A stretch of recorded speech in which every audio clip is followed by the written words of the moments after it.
pagi buat kawan-kawan semua. Selamat pagi juga buat kawan-kawan jurnalis. Selamat pagi juga buat seluruh rakyat Papua yang sedang menyaksikan siaran langsung petisi rakyat Papua. Hari ini kami yang ada di sini perwakilan dari 113 organisasi yang terkonsolidasi dalam petisi rakyat Papua, juga 718.179 tanda tangan petisi yang sudah dilakukan oleh seluruh rakyat Papua. Ingin menyampaikan beberapa pandangan terkait dengan hasil pertemuan nasional yang sudah kami lakukan, yang telah kami putuskan melalui rapat nasional dengan beberapa resolusi yang sudah kami putuskan akan kami sampaikan lewat konferensi pers yang disiarkan secara langsung. Untuk sebelum saya masuk langsung ke dia punya hasil resolusi, nanti saya akan kasih waktu ke beberapa perwakilan organisasi yang ada di sini untuk menyampaikan beberapa pandangan. Mungkin saya kasih waktu 2 menit untuk beberapa pimpinan organisasi yang ada di sini untuk menyampaikan pandangan atau sikap organisasi. Ya, mungkin saya langsung saja ke kawan dari kiri saya paling ujung, kawan Yohanes dari Grand.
nasibnya sendiri gitu, bebas diberikan negara Papua. Oleh sebab itu secara tegas kami bersepakat dengan 113 organisasi yang tergabung dalam Kopisi Rakyat Papua menolak dengan tegas ini periode ketiga dalam kebijakan Rakyat Papua telah melakukan perubahan sejak lama, mulai tahun 2006 dan dimotori oleh Rakyat Papua. Kemudian tahun 2010 yang menghasilkan resolusi-resolusi bersama dengan MRP, Majelis Rakyat Papua, hasilnya dibawa ke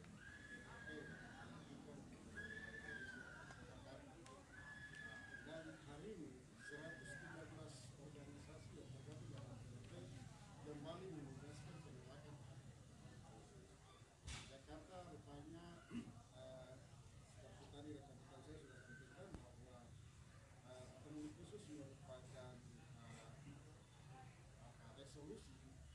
resolusi versi Indonesia yang dipakai tetap melegalkan penjajahannya atas tanah Papua.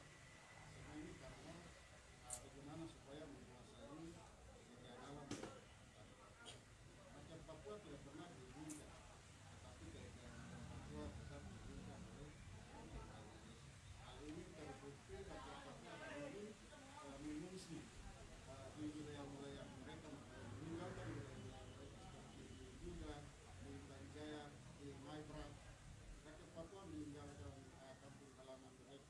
Pemerintah Indonesia tidak pernah meninggalkan yang hanya meninggalkan oleh sebab itu secara tegas kami menolak segala bentuk kebijakan pemerintah Indonesia dan pemerintah Indonesia secara tegas kami mengatakan sudah sejak lama kami sudah bilang bahwa pemerintah Indonesia adalah negara yang ilegal di atas mereka merampok, merampas, membunuh orang Papua. Tuhan telah membagi-bagikan wilayah serta musuh-musuhnya bagi bangsa. Papua adalah tanah yang memberikan wilayah dan muslim kepada bangsa. Indonesia tidak boleh mengesertakan yang kami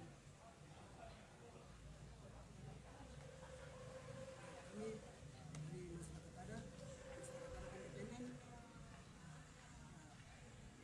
kembali menyatakan sikap bahwa Otsus adalah produk dari kepentingan imperialisme di tanah Papua melalui kekitangannya kolonialisme Indonesia.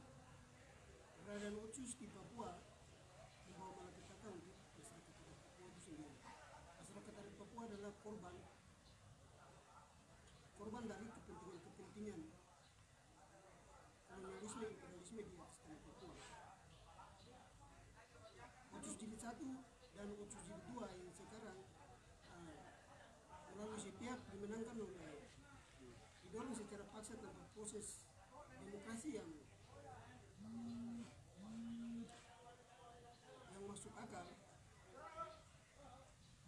itu telah dipaksa oleh kolonialisme Indonesia tanpa melibatkan rakyat Papua untuk mendorong dengan paksa meluluskan otonomi khusus. Kami melihat bahwa dengan didorongnya otonomi khusus, disahkan otonomi khusus secara paksa adalah kepentingan Indonesia untuk terus menanamkan kepentingan modal di atas tanah Papua. Oleh sebab itu, kami masyarakat adat independen yang telah bergabung dalam petisi rakyat Papua akan terus mendorong rakyat Papua untuk terus melakukan perlawanan menolak otonomi khusus. Ya, saya mungkin 3 hal yang mau tanyakan, tambahkan. Pertama itu Otsus itu seperti awan di gunung. Jadi rakyat Papua tidak merasakan karena dia hanya hinggap di gunung. Jadi rakyat Papua melalui otonomi khusus, rakyat Papua hanya jadi objek, bukan subjek. Itu pertama. Yang kedua itu bicara otonomi khusus itu persoalan uang dan nama. Esensinya tidak dirasakan. Terus yang berikut, yang ketiga itu adalah Otsus itu adalah nasionalisme Jakarta terus memaksakan orang Papua menerima. Hanya kepentingan oligarki dan kapitalis, tidak ada keuntungan bagi rakyat Papua. Jadi sekali lagi, semua kebijakan paket otonomi khusus sampai dengan saat ini jilid kedua disepakati secara sepihak, itu hanya orang Papua jadi objek, bukan jadi subjek. Terbukti terakhir melalui otonomi khusus jilid kedua, semua kebijakan tidak diberikan kepada pemerintah daerah. Artinya secara tidak langsung pemerintahan sipil di Papua tidak ada. Pemerintahan provinsi Papua dan Papua Barat sudah diambil alih oleh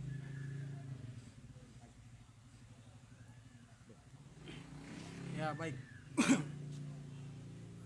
Perkenalkan, saya Gino dari Aliansi Mahasiswa Papua. Mungkin saya mewakili AMP ingin menyampaikan beberapa hal sikap organisasi terkait dengan dinamika otonomi khusus jilid 1 dan juga keberlanjutan Otsus jilid 2. Yang pertama, secara organisasi kami melihat bahwa Otsus jilid 1 maupun Otsus jilid 2 merupakan paket kebijakan kolonial Indonesia yang diterapkan di atas tanah Papua.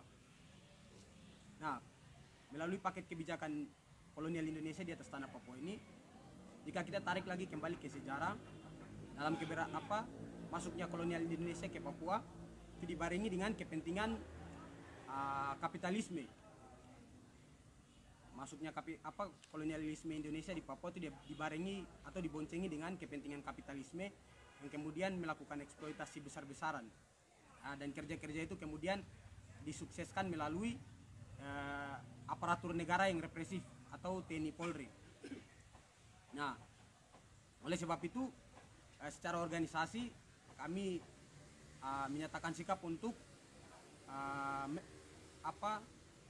menuntut kepada pemerintah Indonesia Jakarta hari ini agar segera mencabut kebijakan Undang-Undang Otonomi Khusus Jilid 2 yang disahkan secara sepihak oleh Jakarta dan juga elit-elit politik yang melegitimasi suara rakyat Papua, dan juga memberikan kebebasan sepenuhnya kepada rakyat Papua untuk menentukan nasib masa depannya sendiri. Apakah dia ingin hidup merdeka ataukah dia ingin hidup bersama dengan Indonesia. Jadi dengan tegas kami nyatakan sikap juga bahwa kami bersama-sama dengan 113 organisasi yang ada dalam petisi rakyat Papua akan terus mendorong program-program yang telah kami sepakati di Bakar Batu 2 ini sampai selesai. Demikian. Ya, terima kasih. Kami dari Asosiasi Pedagang Asli Papua kami memandang bahwa Otsus jilid pertama maupun Otsus jilid 2, kalau Otsus jilid pertama itu negara dalam hal ini kolonial Indonesia dia hanya pegang ekor atau dia hanya pegang elit. Nah, yang sekarang yang negara paksakan dilanjutkannya Otsus jilid 2 itu justru ruang-ruang rakyat ini semakin tersempit. Semua kebijakan daerah, pemerintah, bahkan sampai ke sektor-sektor ekonomi, sektor-sektor pendidikan, pertanian, perkebunan, UMKM, dan lain-lain, semua sekarang melalui Jakarta. Kami melihat bahwa ruang-ruang ini atau praktek-praktek penjajahan, praktek-praktek kolonisasi terhadap rakyat Papua, terutama mama-mama pasar, sektor ekonomi, wirausaha, semuanya ditutup oleh negara di bawah pemberlakuan Undang-Undang Otsus yang dipaksakan oleh Jakarta pada 2021 kemarin November. Melihat situasi ini, kami organisasi juga berfront di dalam petisi rakyat Papua menolak dengan tegas keberlanjutan Otsus. Karena dalam prosesnya Otsus dipaksakan tanpa melibatkan rakyat Papua, tanpa melibatkan petisi rakyat Papua yang sudah sampai 700.000 lebih, aksi-aksi protes, gelombang-gelombang protes seluruh tanah Papua, bahkan elit-elit Papua juga tidak didengar. Kan suara-suara rakyat Papua juga tidak didengar, suara penolakan terhadap keberlanjutan Otsus Jilid 2. Kami secara organisasi kami tolak dengan tegas, segera cabut Otsus Jilid 2 yang pada akhirnya akan kembali ke sama seperti Otsus Jilid pertama, akan terus mengorbankan rakyat dan hanya untuk kepentingan kapitalisme atau eksploitasi sumber daya alam di tanah Papua. Terima kasih. Baik, terima kasih. Perkenalkan, saya Christian Kobak, perwakilan dari Forum Independen Mahasiswa Papua atau dikenal dengan PUBP. Baik, terkait dengan ini kami secara organisasi melihat bahwa Otsus ini dijadikan sebagai barter politik antara elit lokal sama Jakarta. Karena kehadiran Otsus di tanah Papua juga menciptakan kebijakan yang tidak pro terhadap rakyat Papua itu sendiri. Kemudian keberlangsungan kolonialisme, kapitalisme telah membawa dampak yang buruk bagi tanah air dan manusia Papua. Sehingga kami PUBP bersepakat dan berkomitmen untuk mendorong aspirasi rakyat Papua hingga merebut tanah air kembali. Demikian, terima kasih.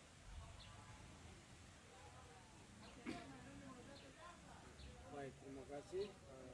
Nama saya Filipus Robaha dari Solidaritas Nasional Mahasiswa dan Pemuda Papua.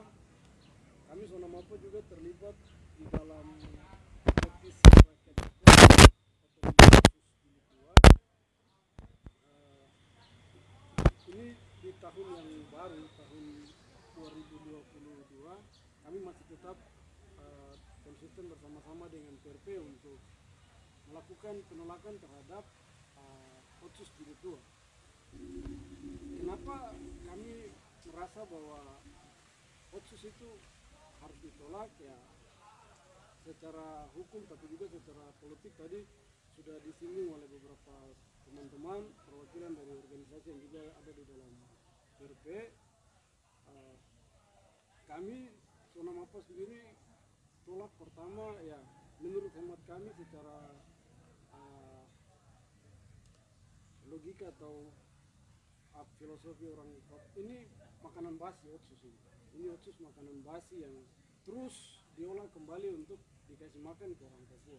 Ini makanan basi.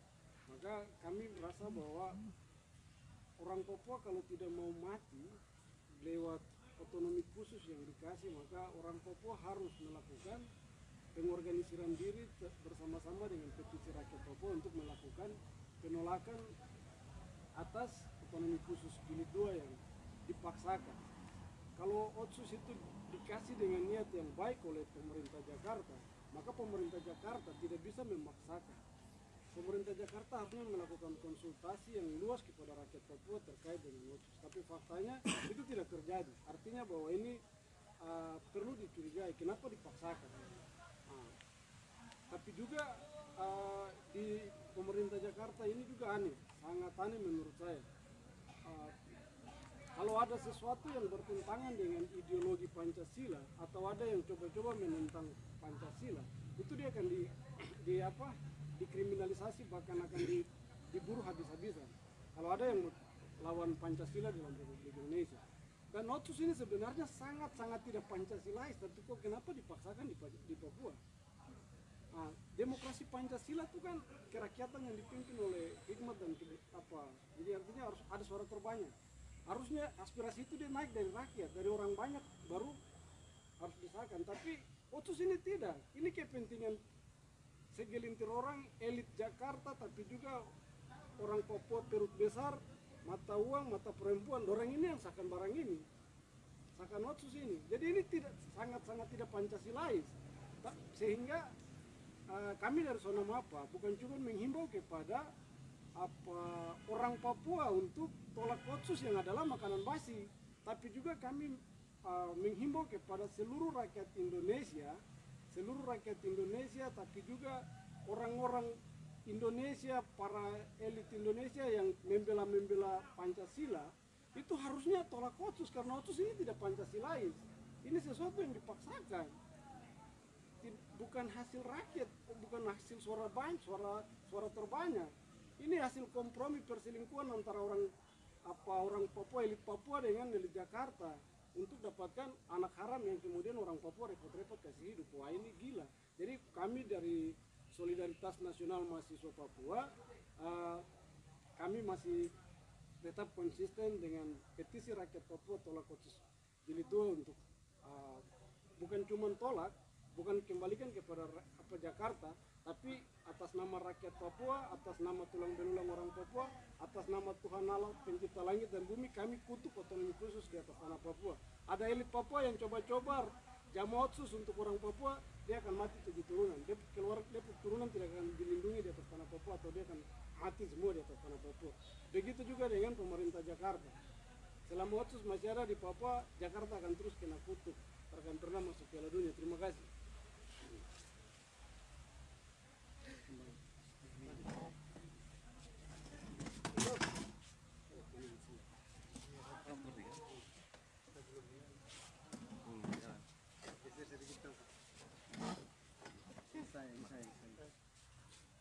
Ya, tadi secara garis besar saya kira kawan-kawan semua sudah bicara. Ya, nama Samuel Siwar dari Gerakan Mahasiswa Pemuda Rakyat Papua atau Gempar Papua.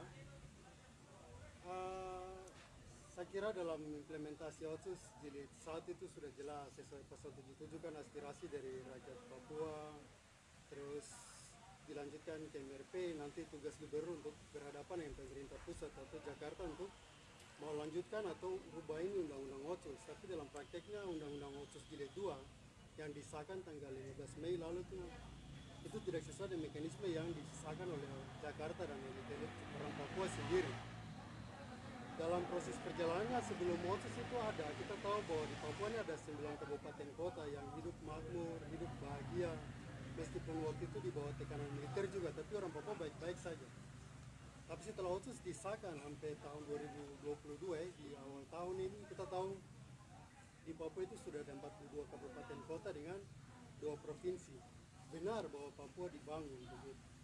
Tapi di saat bersamaan kami mau sampaikan bahwa ada lebih dari 9.000 perusahaan yang sudah masuk ke tanah Papua. Dan di saat bersamaan juga dari 42 juta hektar lahan Papua, itu sudah 29 juta hektar itu dirampas atas nama pembangunan, investasi, percepatan pembangunan, yang toh di tahun 2021 sejak Januari saja sampai bulan November itu ada lebih dari 17.000 orang Papua yang mengungsi di hutan-hutan, mulai dari Duga, Intan Jaya, Maibrat, Yaukimo, Pegunungan Bintang, dan wilayah lainnya yang dikategorikan pembangunan. Jadi kami mau tegaskan lagi, kalau otsus ini berlanjut, silakan masyarakat Papua tapi juga elit-elit Papua, dalam kategori elit Papua saja untuk pertarungan otsus saja dalam 3 tahun terakhir ini 12 pejabat mati untuk pertarungan otsus di masa-masa akhir. Pertanyaan kita, 20 tahun lagi masa otsus, apakah orang Papua dengan dia punya manusia, tanah dan segala isinya ini bisa bertahan? Sehingga ini menjadi komitmen kami, teman-teman organisasi yang bergabung dalam PRP akan terus bersama-sama untuk kawal aspirasi ini bahwa otsus benar-benar gagal, tidak membangun orang Papua dan segala bentuknya. Jadi kami tegas, otsus harus dicabut demi menyelamatkan manusia Papua. Jadi kami menghimbau juga buat semua orang Papua, semua elit Jakarta, elit Papua untuk sama-sama. Kita tidak punya masa depan dengan Indonesia, itu jelas. Tadi saya bilang 29 juta hektar dari 42 juta itu sudah habis. Ada 17.000 pengungsi yang mengungsi sampai sekarang nasibnya tidak jelas. Ada 90 orang yang mati dari bulan September sampai November. Ini baik sipil yang mayoritas, tapi juga ada TNI, ada juga dari TPNPB. Jadi kalau kita mau paksakan ini atas nama pembangunan sudah jelas ada korban-korban di depan. Dan kita akan menambah deretan pelanggaran HAM baru, ada deretan pelanggaran ekosida dan juga genosida untuk orang Papua. Jadi secara organisasi kami tegaskan lagi, otsus harus dilawan oleh orang Papua demi menyelamatkan orang Papua itu sendiri. Dan kami menyuruhkan buat seluruh pihak-pihak yang justru terlibat dalam menginvestasikan dong punya dana-dana untuk justru membantu Indonesia membunuh orang Papua. Ini sudah saatnya untuk orang-orang semua lihat dan bantu menyelamatkan orang Papua. Dan stop bunuh orang Papua atas nama pembangunan. Itu dari kami. Terima kasih. Baik, terima kasih.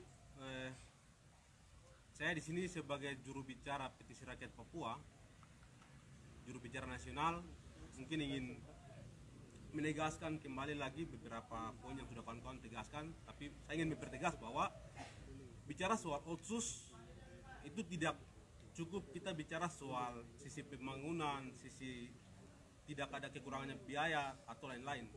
Jadi otsus harus dilihat sebagai resolusi konflik. Ada persoalan antara Jakarta dengan rakyat Papua, itu yang harus dilihat. Dia tidak bisa, Jakarta tidak bisa mereduksi persoalan otsus dengan persoalan yang kecil-kecil, soal pembangunan dan lain, tidak bisa. Jadi otsus ini harus dilihat sebagai resolusi konflik dari akar persoalan yang ada di Papua, mulai dari sejarah 61 sampai 2021 hingga tahun ini, hingga 2021. Juga pelanggaran HAM yang masih menumpuk hingga saat ini. Jadi Jakarta bicara soal otsus itu tidak harus bicara soal beberapa pasal yang mengubah, harus lihat secara menyeluruh. Karena otsus ada itu hasil dari persoalan antara Jakarta dan Papua. Itu yang ingin saya pertegaskan di sini, sehingga mungkin saya akan langsung masuk bacakan hasil resolusi yang sudah kami rumuskan di sini.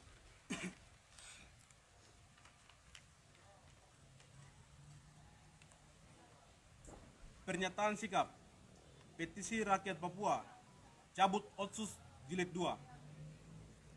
Otonomi khusus otsus Papua telah dipaksa disetujui oleh Jakarta pada November 2021 tanpa mendengar dan mempertimbangkan suara dan tuntutan rakyat Papua di bawah 113 organisasi yang berfront dalam Petisi Rakyat Papua (PRP) yang menolak dengan tegas keberlanjutan otsus Papua. Suara-suara rakyat Papua di dalam PRP dilakukan di seluruh Papua, Indonesia, bahkan sampai di internasional. Gelombang rakyat melakukan aksi demonstrasi terus meningkat dari 2019 hingga 2021. Berujung pada aktivis di seluruh kota-kota di Papua ditangkap, dipenjarakan, bahkan dibunuh oleh negara melalui TNI Polri.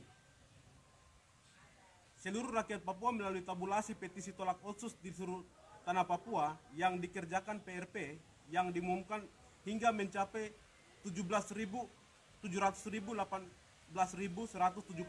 suara rakyat memilih tolak otsus pun tidak didengar oleh negara.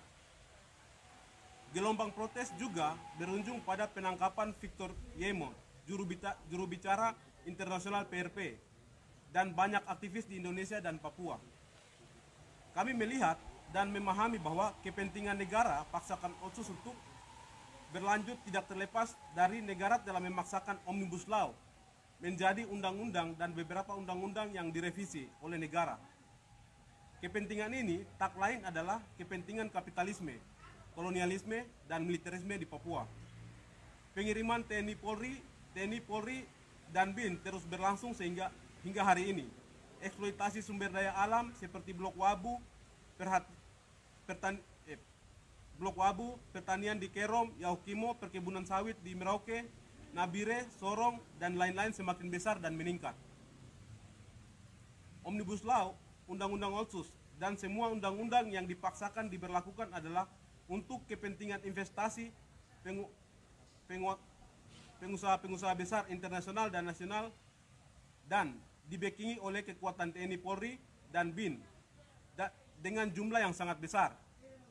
Melihat dan memahami situasi ini, maka kami 113 organisasi yang berfront dalam Petisi Rakyat Papua (PRP) menyatakan sikap.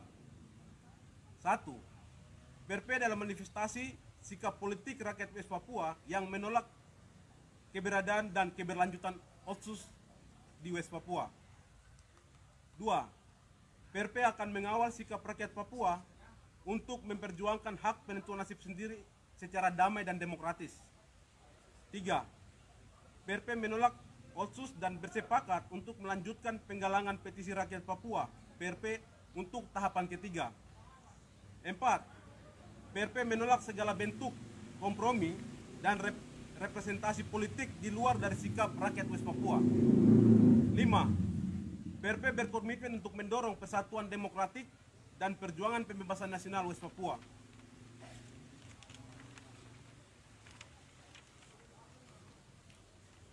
6. PRP mendesak pembebasan Victor Yemo, juru bicara internasional, seluruh tahanan politik West Papua tanpa syarat. Demikian pernyataan sikap ini kami buat atas perhatian dan solidaritas solidaritas kita untuk terus menolak Otsus. Kami ucapkan terima kasih. Port Numbai, 5 Januari 2021. Juru bicara nasional Jeffrey Wenda.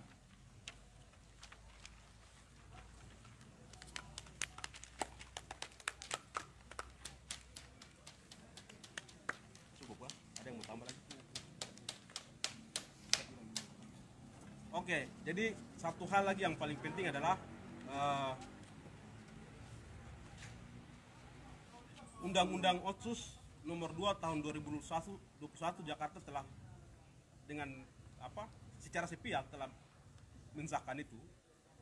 Tapi kami petisi rakyat Papua akan terus melakukan konsolidasi di akar rumput dan mendorong penggalangan petisi sebagai bentuk perlawanan kami terhadap Jakarta.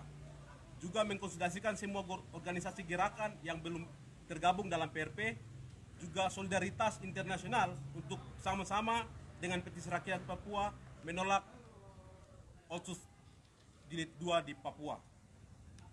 Mungkin itu sikap dari saya sebagai tambahan. Sekian dan terima kasih.